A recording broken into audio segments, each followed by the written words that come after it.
escenarios, el presidente de la República, así como diversos funcionarios del gobierno colombiano, sostienen que la terminación del conflicto armado provocará cambios en el rol de la fuerza pública, pasando de un modelo de lucha contrainsurgente a uno de enfoque de posconflicto. Pues de forma injustificada y contradictoria con los anuncios sobre el proceso de paz, el Gobierno Nacional ha promovido iniciativas legislativas que no ofrecen garantías de no repetición sobre los crímenes cometidos por miembros de la fuerza pública, reducen los estándares de protección de derechos humanos, tergiversan el sentido de protección del derecho internacional humanitario y propician un marco de impunidad para miembros de la fuerza pública comprometidos en violaciones a derechos humanos. Dichas reformas legales son el Acto Legislativo 01 de 2015, por el cual se reforma el Fuero Penal Militar, la Ley 1765 de 2015, por el cual se reestructura la justicia penal militar, y el proyecto de Ley 94 de 2014, por el cual se crea un nuevo Código Nacional de Policía. La regla incorporada en el Acto Legislativo 01 de 2015 configura un rompimiento del deber de garantía en cuanto que el Estado colombiano, en el juzgamiento de crímenes cometidos por miembros de la fuerza pública en el marco de un conflicto armado, no investigará conforme al derecho internacional de los derechos humanos, pues excluye este ámbito bajo un falaz e inexacto entendimiento de su rol y obligatorio cumplimiento en todo tiempo, sea de paz o de guerra. La segunda transgresión que conlleva el Acto Legislativo 01 de 2015 respecto a la Convención Americana es el desconocimiento al derecho a un recurso judicial efectivo con plenas garantías judiciales para las víctimas de crímenes cometidos por miembros de la fuerza pública en el marco de un conflicto armado, ya que la imposición obligatoria del derecho internacional humanitario abiertamente mina la independencia de autonomía judicial, por cuanto se establece la judicialización únicamente bajo un marco jurídico, el DIH, desconociendo otro de igual importancia, el derecho internacional de los derechos humanos, el cual es aplicable en todo tiempo y que en contextos de conflicto armado siempre es complementario. Referencia a la recién aprobada Ley 1765 del año 2015, mediante la cual se reestructura la justicia penal militar. No es coherente que mientras en nuestro país se realicen esfuerzos para superar el conflicto armado, se desarrollen propuestas legislativas regresivas que, contrarias al Estado Social de Derecho, otorgan privilegios para los miembros de la fuerza pública involucrados en graves violaciones a los derechos humanos. Queremos llamar la atención de los honorables comisionados sobre los siguientes aspectos. La ley no garantiza la independencia de la justicia penal militar. En segundo lugar, la ley viola los criterios que la Constitución y la jurisprudencia del sistema interamericano establece para la asignación de competencia a la justicia penal militar. Como pasaré a demostrarles, honorables comisionados, la ley desconoce estos principios de asignación de competencia. En relación al factor personal, contrariando los mandatos constitucionales que establecen la prohibición de que civiles sean investigados o juzgados por la justicia penal militar, la ley establece una injustificable extensión del factor personal al permitir que civiles que desempeñen cargo en la jurisdicción penal militar o militares en situación de retiro sean juzgados por esta jurisdicción.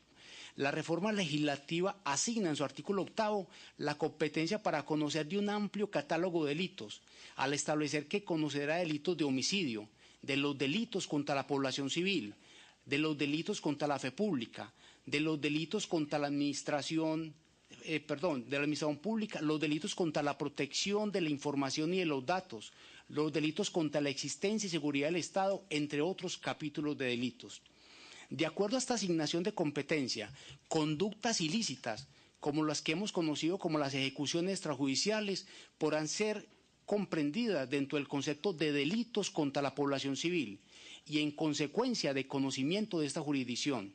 Asimismo, casos como la interceptación ilegal de comunicaciones, que constituyen una grave violación a la intimidad, harán parte del conocimiento de esta jurisdicción. De otro lado, en la ley se asignan funciones de policía judicial a la fuerza pública, suplantando la Constitución, que establece la prohibición de que las fuerzas de seguridad del Estado cumplan funciones de policía judicial y que asigna la función de investigar exclusivamente a la Fiscalía General de la Nación. Esta ley crea un cuerpo técnico propio de esta jurisdicción, conformada por profesionales civiles, pero también por militares activos o en retiro. Esta es una forma de otorgarle facultades de policía judicial a la fuerza pública. Esta ley además consagra el principio de oportunidad. A pesar que nuestra Constitución prohíbe que en los delitos cometidos por los miembros de la fuerza pública se suspenda, interrumpe o renuncia a la persecución penal, en la Ley 1765 se consagra el principio de oportunidad que faculta a los fiscales penales militares a renunciar al ejercicio de la acción penal. La reforma constitucional que introdujo el principio de oportunidad es de aplicación exclusiva de la justicia ordinaria y no puede extenderse a la justicia penal militar. Con base en el propósito del Gobierno Nacional de la construcción de un país sin el conflicto armado, solicitamos a la Honorable Comisión Interamericana solicitar al Gobierno colombiano se abstenga de continuar presentando iniciativas legislativas que desconocen la Convención Americana y los principios de derecho internacional de los derechos humanos.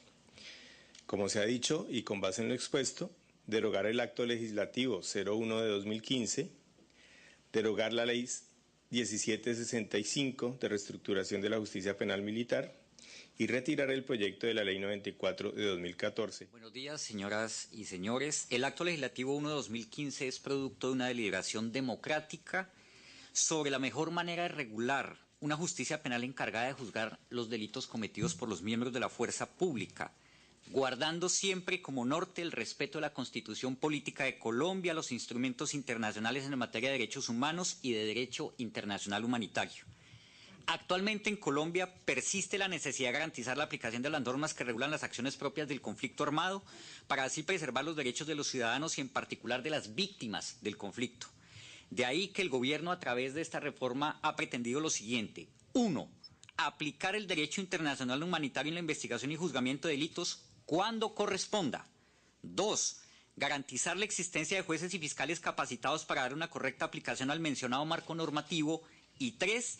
Reforzar las garantías de independencia de la cadena de mando e imparcialidad de la justicia penal, militar y policial. Los peticionarios de esta audiencia aquí presentes ejercieron la acción pública de inconstitucionalidad frente a este acto legislativo ante la Corte Constitucional colombiana, arguyendo idénticos motivos a los presentados en esta audiencia en sus escritos.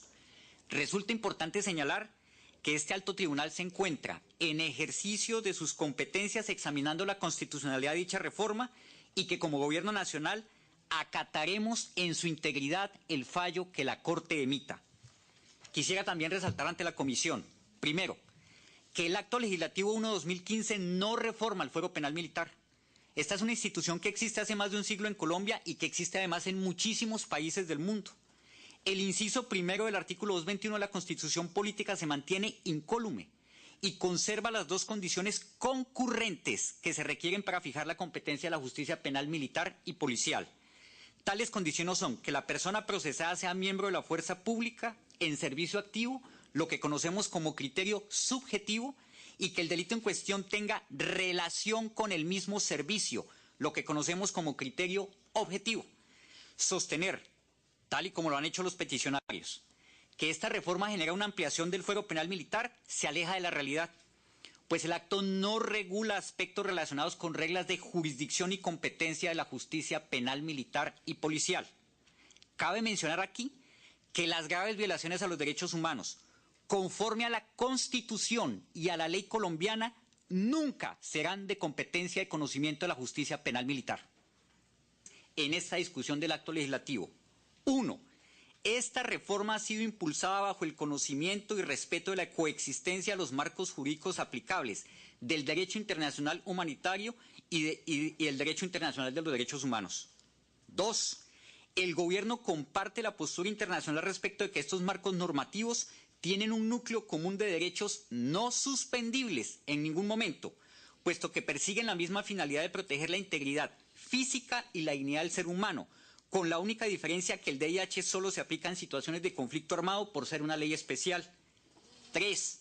La aplicación del DIH no va en detrimento del respeto de los derechos humanos y por ende su incorporación en la Constitución Política tiene como único fundamento la necesidad de un marco jurídico claro para la investigación y juzgamiento de miembros de la fuerza pública. 4. Por lo anterior, no puede decirse que exista alguna limitación a los principios de autonomía o independencia judicial consagrados en la Convención Interamericana. Y 5. La reforma refuerza la independencia e imparcialidad de la justicia penal militar, lo que va en pro de los derechos de las víctimas y de la población civil en general. y todos, la Comisión Interamericana ha venido dando seguimiento a la llamada justicia penal militar en Colombia a través de diversas audiencias públicas y otros mecanismos al alcance de la Comisión. Y hay algunos aspectos que preocupan y que han surgido ahora. Ya se ha dicho reiteradamente por la Corte Interamericana de Derechos Humanos y la propia Comisión Interamericana que los militares no pueden ser procesados en la justicia penal militar cuando sean acusados de la comisión de delitos que involucren violaciones a los derechos humanos, ya sea que las víctimas de dichas violaciones sean civiles o incluso los propios militares. Como bien ha dicho el comisionado Orozco, existe una jurisprudencia consistente del sistema interamericano en esta materia en el sentido de excluir la jurisdicción penal militar para los efectos de violación a los derechos humanos. Y es una cuestión que no tiene que ver simplemente, me parece, con la formulación de apreciaciones respecto de cómo podría comportarse en la práctica o no una jurisdicción penal militar. La razón de ser del acto legislativo es una razón sencilla. Había vaivenes legales, jurisprudenciales, sentencias vacilantes, jueces fallando en sentidos contradictorios, aplicando normas de derecho penal interno a una situación de conflicto. Colombia tiene un conflicto armado y requiere normas que permitan el ejercicio de los derechos, las garantías procesales, tanto de los investigados como de las víctimas, con claridad. Yo creo que la claridad de las normas garantiza que las víctimas puedan exigir en concreto sus derechos, no en abstracto, en concreto. Y la razón de ser de esa reforma, que es una reforma decantada, es una reforma tamizada, filtrada, pretende cumplir los estándares que la Convención ha señalado. No es otro el propósito. Yo quisiera hacer un comentario en relación con la justicia penal militar para que no quede en el ambiente una idea equivocada. La justicia penal militar nunca juzga civiles, nunca juzga civiles, nunca. La norma que aquí se invocó es una norma de carácter administrativo, porque esa ley organiza administrativamente la justicia penal militar. Entre otras cosas, la parte orgánica que maneja la justicia se vuelve una unidad administrativa especial, son civiles, la directora actual de la justicia penal militar es una civil, y hay jueces civiles en la justicia penal militar. Los jueces de instrucción penal militar actualmente son civiles. Y los fiscales de la justicia penal militar actualmente son civiles también. Entonces, cuando esa norma habla de los civiles destinatarios de ella, se refiere a esas personas que hacen parte del cuerpo de la justicia